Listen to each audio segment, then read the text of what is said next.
शुभ नववर्ष सबाइके नववर्षेर अनेक अनेक शुभेच्छा। नमस्कार, आमी लिपि साहा। हेलो एवरीवन, कि अवस्था, केमन आছেন সবাই? आशा करছি खूब खूब ভালো আছেন সবাই। আমরাও ভালো আছি আপনাদের আশীর্বাদে, ঈশ্বরের কৃপায়। আর আপনারা যে যেখান থেকে আমার ভিডিওটা দেখছেন সবাইকে অনেক অনেক ওয়েলকাম আমার নতুন আরও একটা ভিডিওতে। সরকারি মতে নববর্ষটা 2 দিন আগে হয়েছে, আর আমাদের বাংলা পঞ্জিকা মতে নববর্ষটা গতকাল হয়েছে। তো গতকালকের ভিডিওটাই আজকে আমি আপলোড দিচ্ছি, যেহেতু আমি আগের দিনের ভিডিওটা পরের দিন আপলোড দিই, তো সেই কারণে। তো সকালবেলা ঘুম থেকে উঠে ভাবলাম আগে হচ্ছে রুমটাকে মুছে নিই, কারণ যেহেতু আজকে বছরের প্রথম দিন, আগে হচ্ছে ঘরবাড়িটাকে পরিষ্কার করা উচিত।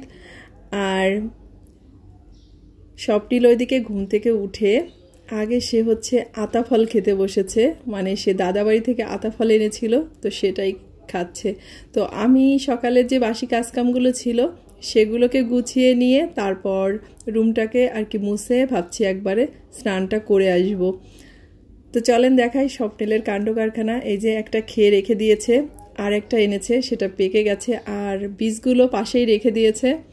সে হচ্ছে এটা খেয়ে আবার এই বীজগুলোকে লাগিয়ে দিবে আতা গাছ হওয়ার জন্য। তো আতা ফলগুলো অনেক মিষ্টি ছিল, আমি ওর খাওয়া দেখেই বুঝতে পারছি, কারণ মিষ্টি না হলে ঠিক খেতে পারতো না। তো তারপর আমি হচ্ছে স্নানটা করে চলে আসছি। আর আজকে ভাবলাম সকালবেলায় স্নানটা করে নিই, করে তারপরে নাস্তা টাস্তা সব কিছু বানাবো।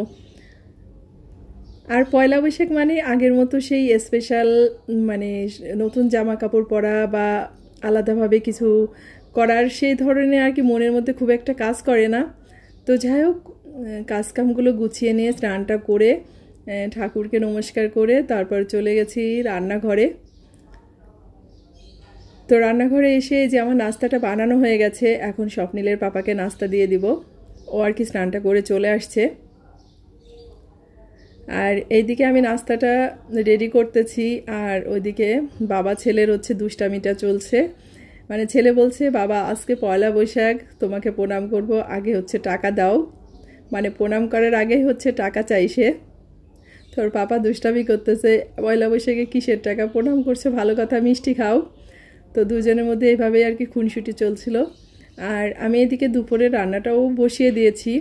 স্বপ্নিলের যেহেতু পড়াটা আছে, ভাবলাম একবারেই আর কি রান্নাটা করে নিই। আর আমাদের এদিকে না গণেশ পূজাটা অনেক বড় করে পালন করা হয়। তো স্বপ্নিলকে পড়িয়ে নিয়ে আসার সময় একটু আপনাদের সাথে শেয়ার করার জন্য ভিডিও করেছিলাম। তো আজকের ভিডিওটা এ পর্যন্তই। সবাইকে অনেক অনেক আবারও নববর্ষের শুভেচ্ছা। সবাই নতুন বছরটা অনেক ভালোভাবে কাটুক। তো ভালো থাকবেন সবাই, দেখা হচ্ছে নেক্সট ভিডিওতে।